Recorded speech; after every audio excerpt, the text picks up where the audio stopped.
રાખશે એ ઢીલા થઈ ગયા, હું ઢીલો થઈ ગયો.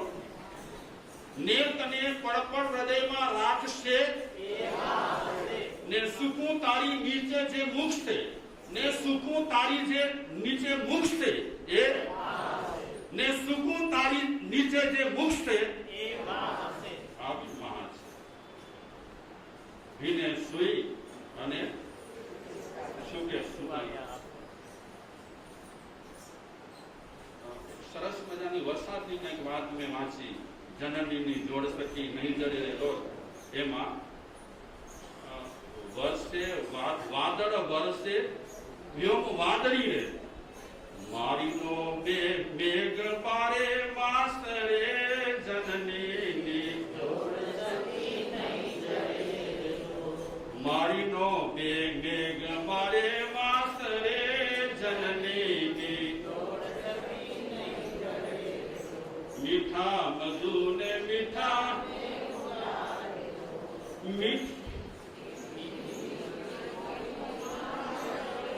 જનનીની જોડ સખી નહીં જરે લોલ. મીઠા મધુ ને મીઠા.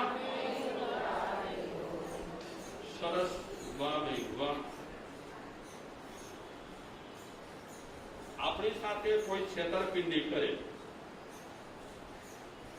આપણી સાથે કોઈ છેતરપિંડી કરે તો આપણને ગમે કે ન ગમે. અને આપણા છોકરા જ આપણી સાથે છેતરપિંડી કરે તો આપણને દુઃખ લાગે કે ન લાગે. તો એ છોકરાઓ છેતરપિંડી આપણી સાથે કરે છે, એમાં વાંક કોનો? કોનો? કબૂલવું પડશે.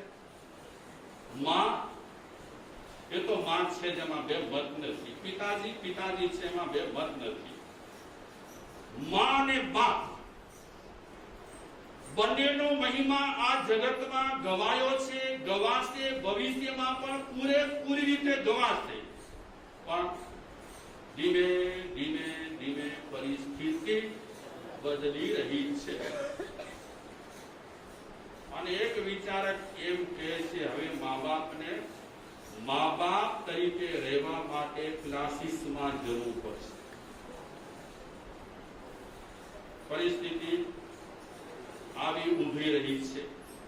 અને એકાદ હું કદાચ તમને ઝલક આપું, થોડી શેર કરવા જેવી છે. વાત એવી છે, 3 દીકરાની માં. 3 દીકરાની માં સરસ રીતે એમનો ગાઢો સંસારનું ચાલતું હતું. અને એમાં એકાએક પતિદેવ કોઈ બીજી છોકરીના ફંડામાં ફસાયા. હેપી ફેમિલી હતી. આજે હું એક વાત તમને શેર કરાવીશ, પછી એક વાત શેર કરાવીશ. હવે દિવસના દિવસે મા બાપોની પણ મિસ્ટેકો તો વધતી જાય છે. આમ તો જોવા જઈએ તો છોકરાઓ માટે મા બાપ છે ને ભગવાન છે. એ આદિનાથ કે ઋષભદેવ કે શાંતિનાથ ભગવાન કે મહાવીર ભગવાનને પહેલા નહીં ઓળખે. એ પહેલા કોને ઓળખશે?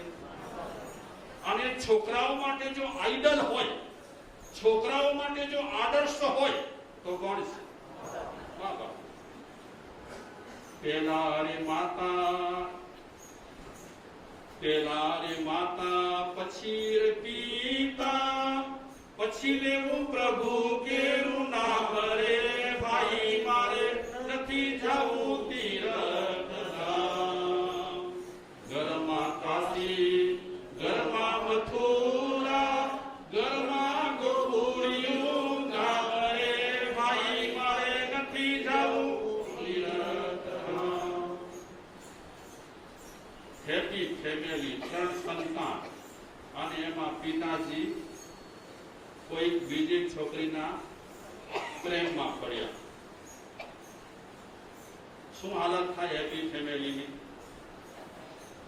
જવાબદાર એક વડીલ, ઘરનો એક મોભી જ્યારે આવું કરતો થાય ત્યારે ઘર પર શું વીતે? અને એક દિવસે પિતાજી જે છોકરીના ફંડામાં ફસાયા હતા એ છોકરી સાથે ચાલ્યા. ઘરમાં રહ્યા 4 જણ, 3 સંતાન અને એની માં. તો માં વિચારે છે કે મારે પણ લાઈફ બનાવી છે અને મારી પણ લાઈફ છે. મારા પતિદેવ ઘરની પરવા ન કરી, સંતાનની પરવા ન કરી, મારી પરવા ન કરી, તો મારે પણ હેપી લાઈફ બનાવવા માટે કોઈકને, કોઈ કંપની આપી શકે એવા વ્યક્તિને શોધી લેવો જોઈએ. અને માં એ પણ એક ભાઈના ફંડામાં ફસાયા. શું હાલત? માં ચકડોળે ચડી ગયા. 3 સંતાનની શું હાલત? કયા જન્મના પાપ લઈ કરી અને આ 3 સંતાન આવ્યા હશે કે પિતાજી છોડી કરી અને ભાગી ગયા અને માં પણ બીજા પુરુષના ફંડામાં ફસાઈ અને એક દિવસે 3 છોકરીઓને કે સંતાનો જે હોય તેને છોડી કરી અને માં એક પુરુષ સાથે ભાગી ગઈ. માં કહે છે મને આ 3 સંતાન ન ખપી અને બાપ કહે છે આ મારા 3 સંતાન નથી. શું હાલત? આ હેપી ફેમિલીમાંથી કેવું ફેમિલી થઈ ગયું? ખેર વિખેર. એટલે એક વિચારક કહે છે આ પરિસ્થિતિ આવીને ઊભી છે.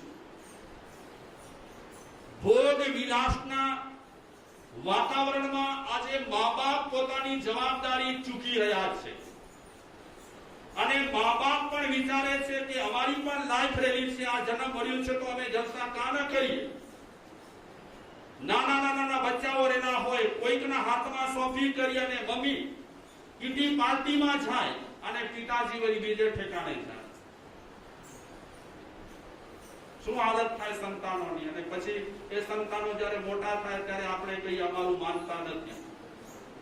અરે એ છોકરાઓ પર બહુ વીતી ગયું અને તમે વિતાવ્યું અને જ્યારે મોટા થયા છે ત્યારે તમે ફરિયાદ કરી રહ્યા છો કે એ સંતાનો અમારું માનતા નથી. એમને જ્યારે સંસ્કાર આપવાનો સમય હતો ત્યારે તમે બેજવાબદાર રહ્યા.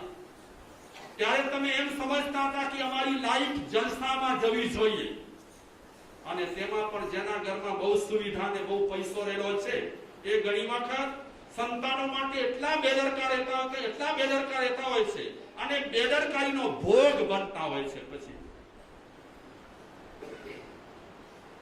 સમય હવે આવ્યો છે. એક વાત મેં શેર કરાવી, છોકરાઓ સાથે બહુ જગ્ગી વલણ રાખવા જેવું નથી અને એક વાત કમ્પેરિઝન કરવા જેવી નથી છોકરાઓ સાથે. આજે મા બાપ ઘણી વખત મજાકમાં પણ છોકરાઓ સાથે કમ્પેરિઝન કરે. જો તારી બેન કેટલી સરસ છે તો સાવ બોગો છે.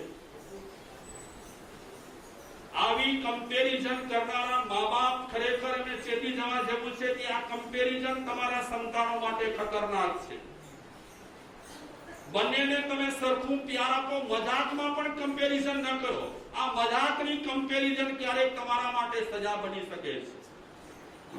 એવા કેટલાક મુદ્દા આપણે હવેના રવિવારમાં વિચારીશું. વખાણ કર્યા છે મમ્મી પપ્પામાં, એમાં કઈ ફેરફાર થવાનું નથી. એ જે છે તે છે, પણ મમ્મી પપ્પાની કઈ જવાબદારી છે તે પણ મોટી જવાબદારી છે.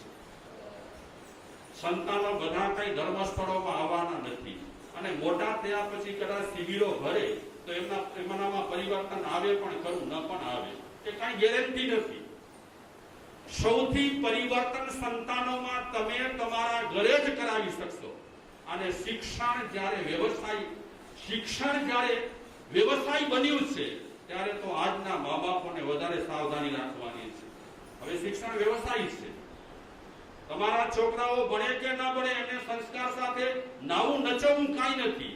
જ્યારે શિક્ષકોને સંસ્કારો સાથે નાવું નચવવું ન હોય ત્યારે પૂરા સંસ્કાર આપવાની જવાબદારી કોના પર રહેલી છે? મા બાપ પર રહેલી છે.